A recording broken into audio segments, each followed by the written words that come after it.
Okay guys, welcome back na naman sa aking YouTube channel. No? So bukas, update kay Nightcrow starting niya ng 5:30 AM ng umaga hanggang 10 AM ng umaga pa rin. So ano ba yung mga main updates nito? So una-una, 9 new events will be introduced. So balikan natin.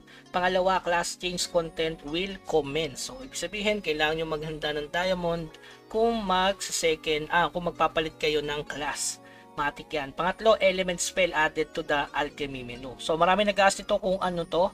So chinek ko sa core. Siguro ito na yon mga bossing, no. Another page siguro ng alchemy kung titingin dito kasi. Yan, may mga ganito. So sa tingin ko yan yun. Sana kasi dagdag GR yan o growth rate or stats. Kasi malapit na din kasi yung new map na card deal. Baka sa katapusan na ng December.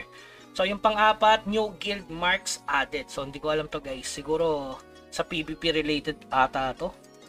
New guild marks. So parang magkakaroon ng katulad sa Mirror 4, yung bawat kalaban nalagyan na ng parang circle, ganun, para madali siyang matrace. Okay? So sa tingin ko yun. So balikan na natin tong 9 new events will be introduced. Siyempre una dyan, mission completion. So ito meron ng Clement's weapon style.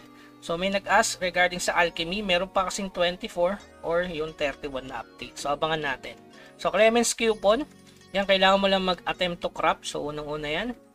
Tapos ito effective lang to nung December 10 lang before update. So ibig sabihin kung ngayon ka nag-summon, hindi na siya count. So maka-count na lang siya for 400 days. Dapat pala nung sa summon pa lang ng mount, nag-summon na kayo before mag-update yung Nightcrows. Okay? So ayan, count daw December 10 December 16 na ngayon eh.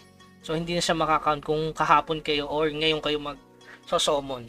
Tapos dito, ito pinaka the best siguro dahil meron tong Morion bound guys. So libre ulit para sa mga F2P. Pangalawa, ito extract uncommon element 70 times. Yung related nga to dun sa bagong alchemy. So kaya may ganito sila.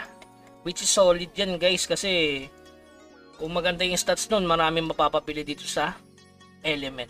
Tapos ito, tatry kong kunin. Ayan, no? Obtain common mounts, guys, 90 times. So, yung mga na-imbak nyo dyan na walang kwentang summon, pwede nyo nang paltan. Yung 180, makakuha ka ng sunset na times 3.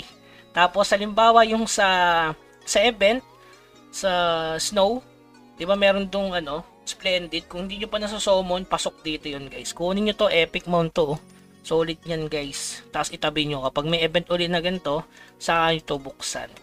Okay? So, ganun din sa weapon style. Tapos, ito extract uncommon na naman. Makakuha ka dito ng element extraction of fusion.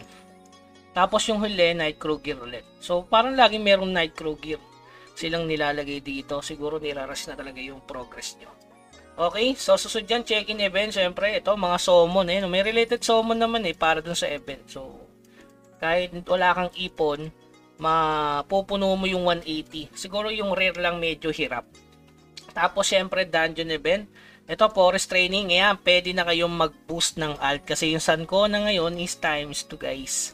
Ito yung hinihintay kong event para yung mga alt natin mag-boost na natin dito. So bukas or mamaya na madaling araw guys, tapusin nyo na yung sa LOP kasi wala na yun. December 17 after update, tapos na yung LOP. Ito na yung papalit, Forest Training and Sancona Ruins. So yan yung Sham na events sila para bukas. Tapos yung huli, kailangan nyo lang mag-picture sa ayan. Pero yung reward kasi dito guys, stimulant lang, heartwarming hit, pound times 10. So sa tingin ko level, level, para sa level lang to. Tsaka Meti. Which is good din naman siguro. So magkano ko lang naman dyan magpo-post no? Para sa partisipasyon ng ating mga community. Okay? So yun lamang guys, yun lang update para bukas. Keep grinding, huwag kalimutan mag-subscribe sa ating channel. Hanggang sa muli. Paalam.